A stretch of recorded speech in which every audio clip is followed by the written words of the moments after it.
It's video from over the weekend in 5 Points that many of you have seen on social media and have commented on our Facebook page and our WLTX website. It's video of a Columbia police officer punching a man repeatedly in the head while trying to arrest him.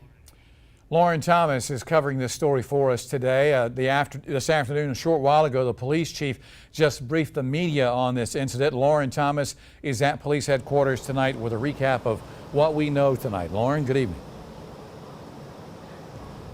Good evening, JR. Well, Chief Holbrook started off today's press conference by saying that there's been a rush to judgment today. And he says that the arrest that was made, no protocol was violated.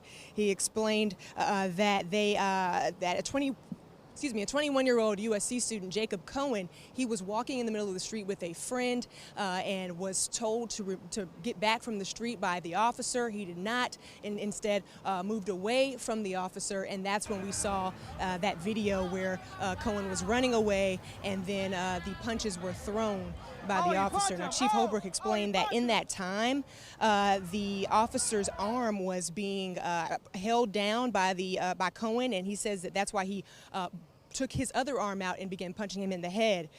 And this is what he had to say. The officer has essentially got the arrestee in a bear hug. You'll see the citizens video that shows the officer throw 6 punches to the head. What the video doesn't show is the officer's hands are around the waist of the in the chest area. The arrestee has hold of the officer's wrists and is applying pressure, and as narrated in the officer's report, described it as he thought he was trying to break his wrist, pulls his right arm free, and he saw 6 punches to the head. What many would refer to as 6 Hail Marys.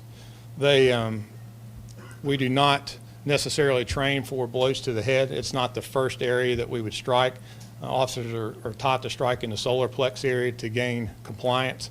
Obviously, that area was not available to the officer. He had been in a brief foot chase. He believed he was losing control for the second time, was in pain from the twisting of the wrist, and that was the only way he felt like he could gain control. He saw another individual come into play that helped the officer take the arrestee to the ground where he was secured. That person was identified as an off-duty police officer.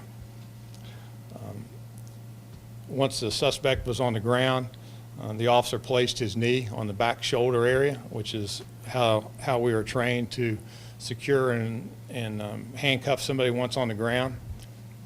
You saw the officer's knee slip from the shoulder blade area onto the ground. He quickly repositioned into the neck area. That repositioning in what we have seen thus far was not intentional, but it was not put back at the exact place that he originally had placed his knee.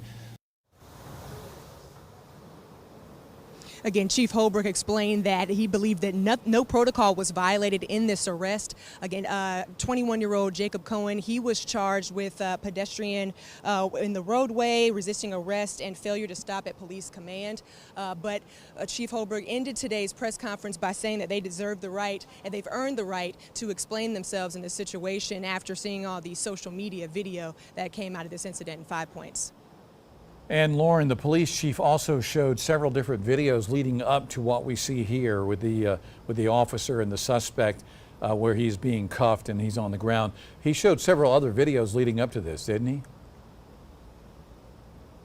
Right, he showed other angles of the same road, the same street, where you saw some students and people who were in 5 Points walking in the middle of the street. So he was trying to explain that there is a problem with people walking in the street without looking both ways. Some of them were intoxicated, but different angles showing that same incident, and you could see that the officer was trying to get these guys to get away from the middle of the road as cars were coming through.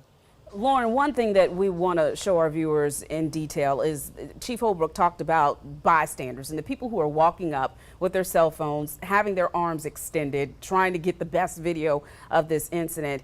He really touched on the fact that this is a really bad idea, not because we don't want video cameras around, but because when your adrenaline is pumping like that, it could be anything. Do you remember him talking about that in detail, Lauren? Yes, and he was very stern with his comment on that. He explained that, if you have your phone out extended, an officer could look back, have that adrenaline rush and think that that's a weapon. It could be thinking that it's a gun, and that could have gone a completely different way than what we saw in the video today. So he doesn't encourage anyone walking up on a officer with their phone out, but did not discourage people taking video of the incident. All right, Lauren Thomas, outside City Police Headquarters tonight. Thank you so very much.